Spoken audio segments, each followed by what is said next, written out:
again. See her again.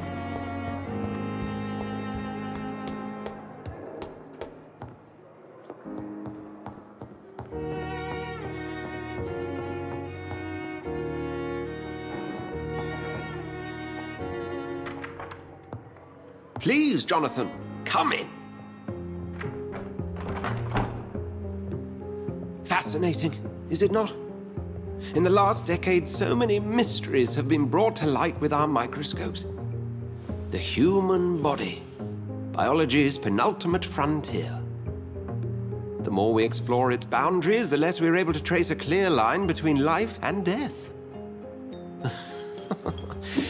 You, my friend, have a foot in both countries. The view must be vertiginous. It's at least as vertiginous as chatting about vampires with you, I would say. This must be all so new to you. This area of town, the hospital, a brand new life. How stimulating it must be. I wish I could share your enthusiasm, Dr. Swansea. But my condition defies scientific categorization. Undead? Unalive? Immortality defies logic. I cannot express my thrill at this serendipitous turn of events. The world's most eminent specialist in blood transfusions, a vampire. One might say a gift from heaven.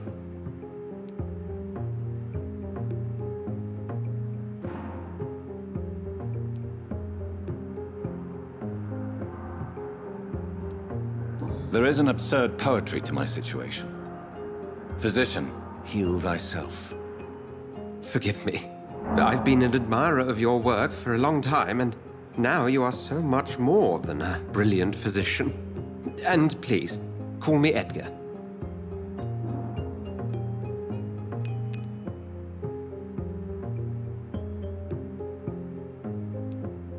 There is no need to apologize, Edgar. You offered me sanctuary when I had none. Very well. I have a task for you, Jonathan. Something that will require all your newfound skills. Please, go on. The Pembroke only survives through the generosity of our benefactors. Unfortunately, now if you could help her out... A spokesman or politician is what you need. That's not my calling. And until I come to understand what has happened to me, I require discretion. Discretion is in order, Jonathan. Lady Ashbury has recently received rather indelicate correspondence that, if revealed, would jeopardize her position. And you would like me to eradicate this threat? By the stole, of course not. I would just like you to pay her a visit. Her ladyship is certainly near the tents outside, tending the sick. You can't miss her. Look for someone impossibly delicate. Accepted. I'll see what kind of trouble Lady Ashbury is in.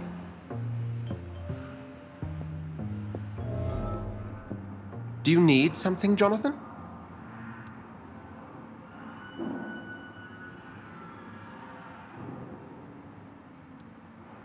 I have just a few questions.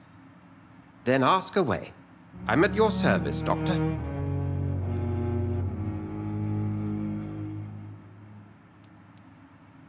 You mentioned something about a secret society. A brotherhood, if I recall.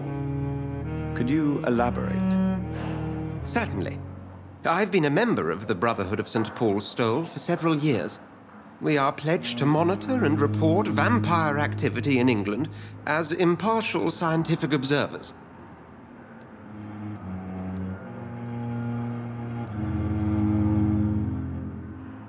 Yet you don't fear me. And still, you know the monster that lurks beneath the civilized surface. The Brotherhood has studied your kind for centuries. We believe you are as supernatural as a lion is to a gazelle.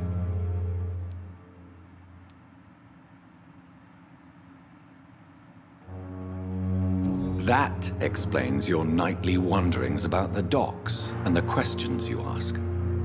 I feel it wasn't mere coincidence that led us to that part of town. There was something as yet unseen that set those chain of events in motion.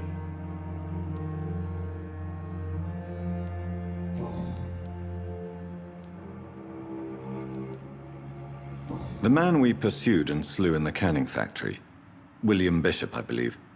Was he a vampire? He was a Skrull, technically speaking. The debate rages as to their classification. Some think them a subspecies of vampire, others something else. Just for clarity, what differences are there between myself and a Skrull? A Skrull is easier to eliminate, Jonathan, even if they remain formidable foes for the unprepared. Vampires... Now, vampires exist beyond the mortal realm. How do Skrulls come into existence? The name means slave. The etymology may indicate that they are a lesser species of vampire. From what I know, vampires tend to despise them.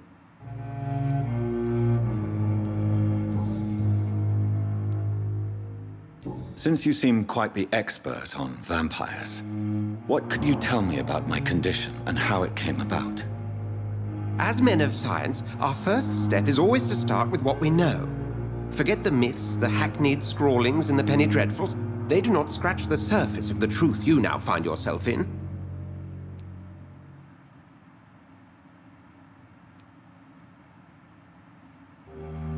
The sun.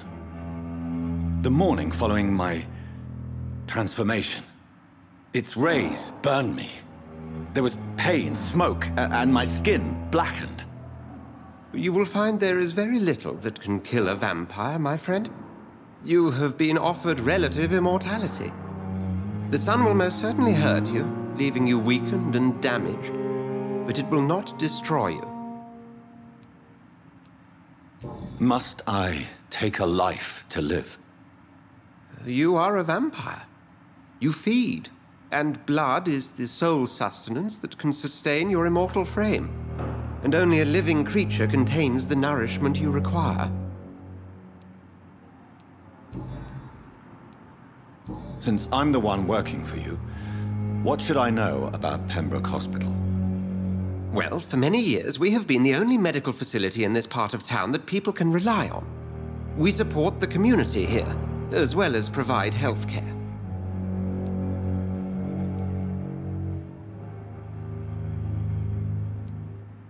Where do we stand today? Oh, to be honest, we cope on a day-to-day basis. The first wave of the Spanish flu last summer took us by surprise. We lack many of the basic necessities needed. What do you expect of me? What we need is hope. You were a soldier. This is a war. This white coat's the sick of the East End, the forgotten.